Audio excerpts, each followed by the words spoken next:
This episode is powered by Poddex. Uh, hello. How's it going? Oh, it is going, my good dude. Awesome. Well, I'm happy to be here with you doing our 50th episode. That's crazy. I can't believe we've already hit the point where we've released 50 videos. That's kind of mind-boggling, actually. It feels like just yesterday we just started doing this, so that's pretty cool that we've actually released that much already.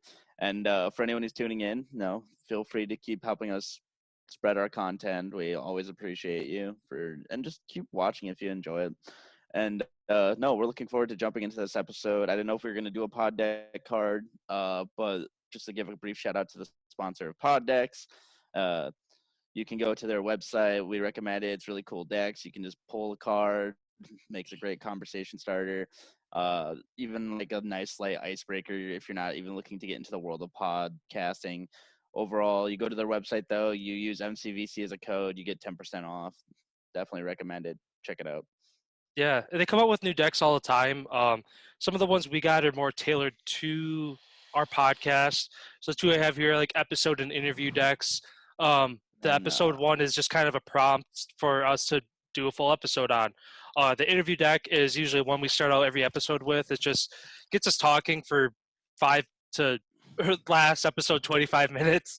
And they're very simple prompts. So literally you can talk for 5. Yeah, and he's got what the heck and would you rather. So there's just kind of fun scenarios to go through. Again, they can be used for multiple scenarios. Again, if you're looking to start your own podcast, you're just looking for icebreakers, you're looking to find out more about your significant other without being too direct.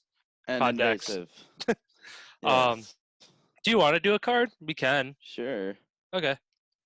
Do you want to do some of yours? Well, yeah. just because otherwise, if we do one of mine, we end up talking for half an hour, and then this turns into a 2-hour episode. So, if you want, we could do like 5. I don't know, like 5 of your what the heck or what the would you rather. This one's part of my what the heck deck, and it's a pretty good one. I actually kind of like this one. Have you ever had this can't be happening moment? ? And what was it?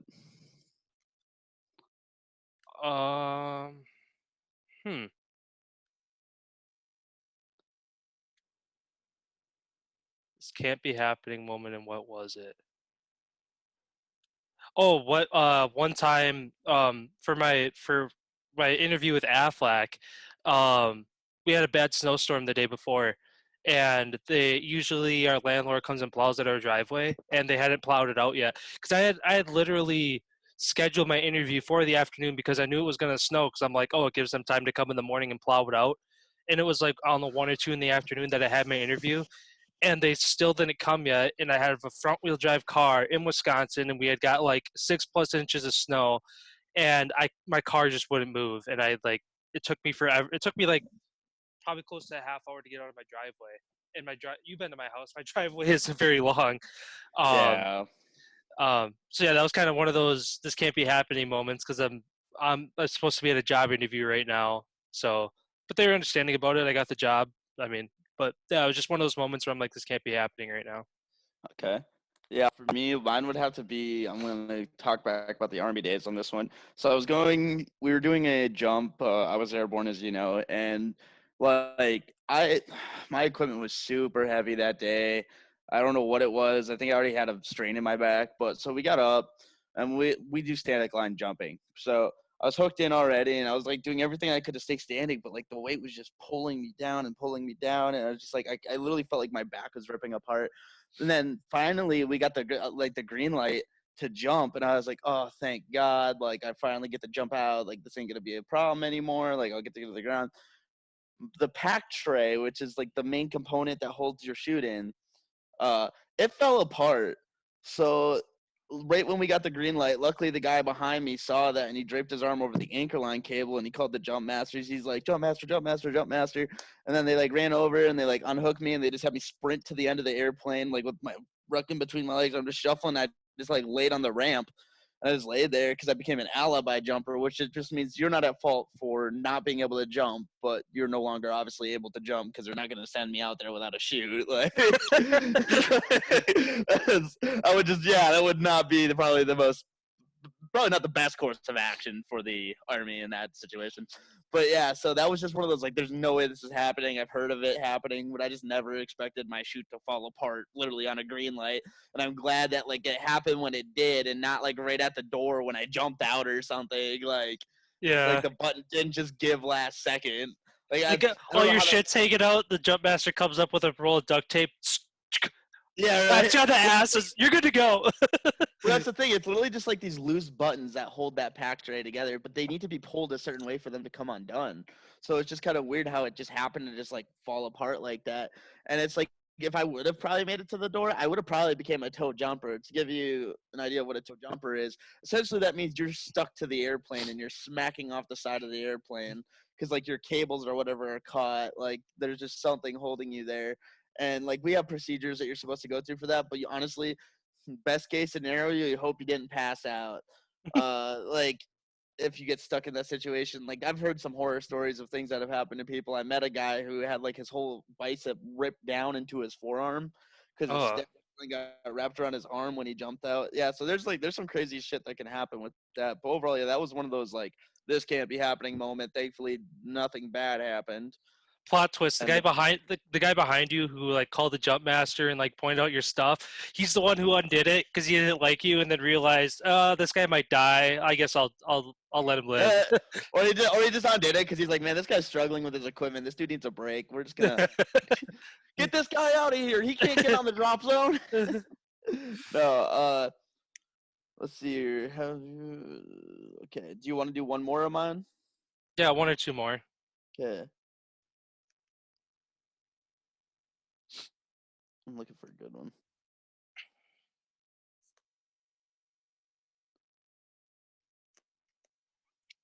I'm getting there.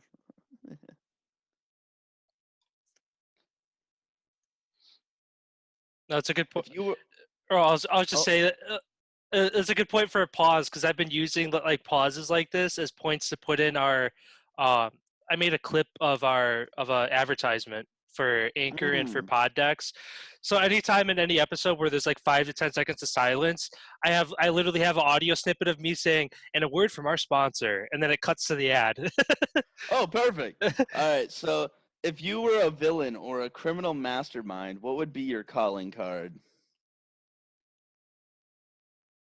Like what would be like my like So how the Joker leaves like a Joker card at a scene in like The Dark Knight, or like like criminal mastermind, like like horror, like even tropes like serial killers always have like something that they leave. They have an MO, a modus operandi. So like, okay. what would be kind of what would be your thing? The the wet bandits in Home Alone, they leave the sinks running, which is stupid, but they even have a Yeah. calling.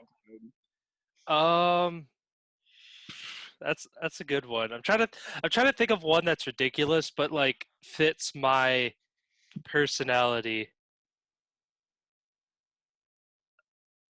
I would just like Take a shit and leave it wrapped in a yeah. jersey of your favorite player.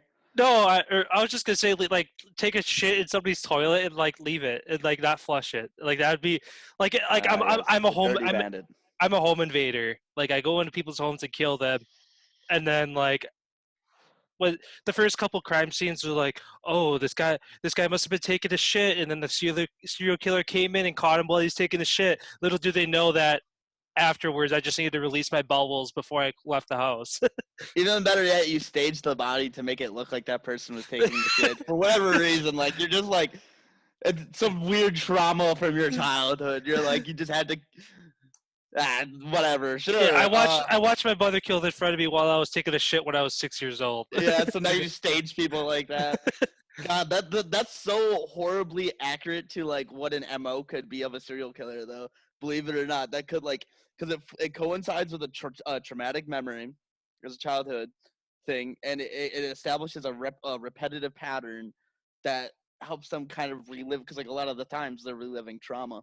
Hmm. that they've endured themselves. So that actually is pretty spot on, despite the ridiculousness of it. Yeah, Uh, yeah. Watching the show Criminal Minds, there's a lot of they have a lot of like MOs from these serial killers of like trying to figure out their story, and then they're able to tie that to who the victims are and stuff like that. Like, um, this person only targets brunettes. Oh, turns out their mom was a brunette and she was murdered when they were 12 years old or whatever it might be. But or they take a shit in their toilet because they. See, I guess like my calling card, like, see, the problem is that this is like it says if you're a criminal mastermind, what would be your calling card? But being if you're a mastermind, leaving a calling card is a dumb idea because unless like you're eventually going to get caught by that. So I guess what I would do is I would probably establish like a pattern of several MOs. I would do it to directly mislead. I'd probably establish myself as almost like a different identity every time. So I guess you'd be like my moniker would be the chameleon killer or something like that because I would just blend and I would just create a situation and make it look like it's directly someone else. Like, and not to like go into the levels of thinking. Like, obviously, I don't think anyone should sit there and spend their time like, oh, well, what would be the best way to be a serial killer? Like, that's not a healthy way to think. But it's a fun idea to entertain with your friends if you talk about that stuff. And one concept I've talked about with some people in the army was like, if you wanted to kill someone, you can't kill someone you're close to. You can't. And if that's if you want to go the killer route, if you want to be a thief or whatever, there's different perspectives you got to take and stuff like that. Being a thief is a lot harder in modern age. I recommend having a hacker. I'd probably shave pennies off people's accounts. That's the longest you can go without getting caught. People have done it for years. They still eventually do get caught with more safeguards getting introduced. But say you're just someone who wants to kill people for whatever reason, you just feel this urge to kill people. The smartest way would probably be to eliminate somebody that you don't know and be methodical about it. Like if you are thinking about premeditated murder, again, for whatever fucking reason is wrong in your brain, because first off, I want to establish it's not okay to kill people. You just don't get the right. You just can't go around and be like, well, I want to kill people now. Like, no, you don't have that right, no matter what the situation. I do like we all have those thoughts, and there's a big conversation that's controversial. I won't even get into, but overall, if you wanted to do it, establish an idea that could throw off even the most intense investigators. You want to paint a picture that fits what they almost want to see, but not too much to where it seems too clean. You want to leave almost like a you if you're gonna plant evidence, you got to make sure it looks sloppy enough to where it actually looks like someone left evidence. You can't make it look too clean to where they can actually pick up on that. And like if you actually wanted to hunt a person, you would have to sit there and probably scout out their life situation for weeks. And at that point, if you can do all that and still have no remorse about what you're about to do, well, then you're probably the person who should be on someone else's kill list, in my opinion, Yeah. because you're no longer a human. But and I don't think killing's right at all. But like you're definitely facing a death sentence if you're gonna Well, play around with like that. yeah, I was just thinking too. You're talking about like leaving an MO, but like one that's inconsistent to kind of throw off your trail. I was just thinking like leave like a business card at every crime scene, like on the body or just somewhere where you know they'll find it. Be like, Ted Bundy was here, Jack the Ripper was here, Jeffrey Dahmer was here. It's just like keep like because it's Well, just dude, like it's as if simple you put the as same person, it's like oh it's a Ted Bundy wannabe, it's a this person wannabe, but it's just like you keep throwing them off different trails where if you kill them all in different ways, but well, and this is okay. This isn't to insult any of our listeners, and even if we do get so many tunes in, I doubt they actually will go through with this. The easiest way to do it is you can literally. So for one, if you're going to research anything, don't do it on a like anything that can trace back to you. For one, like you don't want to have in your Google search like, oh, what was freaking what the Night Stalker's motive? What was the BTK killer's motive? What was like you don't want to have that kind of Google search history, but what you could do is you could just be the truest form of copycat killer, but just change your MO constantly while bouncing state to state while having a consistent alibi established for you to where it's like you don't ever if you're a traveling salesman, you don't want to do travel killing. If you're a stationary worker, you could probably get away better with travel killing, but you got to make sure that there's like say you have a training meeting going on out of state. The best way to get away with that would be during that time period if there's enough downtime. If you know you have enough window there, at least 48 hours to stock out somebody that you could carefully like do this with, and it's horror. It's horrible, but it's not like getting away with murder. Sadly, is not hard. Living with murder is the hard part for a lot of people, and a lot of people who have had to grow and learn to live with their lives from that after the things they've done is something like that changes somebody. Like, you just don't come back from doing something like that. And if you feel no remorse about it, your brain is literally broken and you need severe psychological help or something, because that's not, if it's a compulsion for you to do it, you're not well. And if you just feel like, if you're doing it because of some trauma, there's no trauma in this world that can justify allowing yourself to become to that. Like, and as much as like I even walk that gray line, trust me, there's people that I just think that like, why are they alive? But you still have to, it's what separates you from being an animal and what keeps you human. So that's how I feel about that. But no, and even those people, there's plenty of people who've tried that, and like, law enforcement is getting smarter about their course of action. And honestly, it only takes one slip up from people, and that's the thing a lot of people don't realize. And you know how many killers get caught because they're bragging about it at a bar because they got drunk? You know, like, it's so stupid. Like, it's literally like, you think that you found someone you can confide that in. That's another thing. Trust. You can't trust anybody in those situations. Yeah. But someone always will, because, or they're gonna want to brag about it because they think they got away with something. Yeah. So, Well, that's the thing too, is I feel like a lot of killers who like get away with it for months or years, it gets to a point where it's become too easy for them. So they start to leave little hints or like try to give the police a little bit of a trail so that they know that they're taking time away and resources and efforts from these people, knowing that they can't find them. But at the same time, it's like, you keep doing that too much, you're going to slip up a little too much one time, and then next thing you know, you're behind bars or in a well, yeah, death chair. yeah. I think it was actually what the was it the Zodiac killer who was like that? I believe he was the one who was never caught, but he would just send like Voice or leave letters. He would leave letters with letters, yeah. in the news, and they would be like, they were only able to decipher a couple of them just because the way the coding was so spontaneous and random, it didn't make any sense. Yeah. So, and like they were used like, and it was just that he would just leave these, like, he would taunt law enforcement. It's like, okay, well, and then like, if you look at some of the most infamous people throughout history who've gotten, like, look at Jack the Ripper, like that was during a time period when it was too hard to really establish something like that Yeah. and be able to catch someone at what caliber he was operating on. I mean, like, dude, I could talk about serial killer history forever. That's another episode we could do in itself, because, like I said, I find the psychological aspect of their existence interesting. Like, people even like H.H. Holmes, it's like, he literally designed a murder hotel. Like, that's not just like, and he would literally fire different construction crews to work on different parts of the hotel so that no one knew exactly what he was doing there. Yeah. So, like, that's like the one of the biggest like like definitions of premeditation you can ever see in the book, and it's wild that they could even get to that point. But anyways, I think that's a good place to wrap on the cards. Yeah, no, I Unless you agree. want, No, unless you want to, would you rather? I think that we could definitely do a crime episode in the future. I've watched tons of documentaries on so many different people that I could tap into kind of some of those things I know about, and like we could even do a little bit of research on it. But yeah, that's definitely a topic that I have a lot of interest in. Like you said, finding out how they got away with it, and just finding out their psychological state as to what their MO was, what trauma they went through as a child or even as an adult to make them start to do this kind of stuff. So, Oh yeah. yeah, it's something we'll dive into in the future.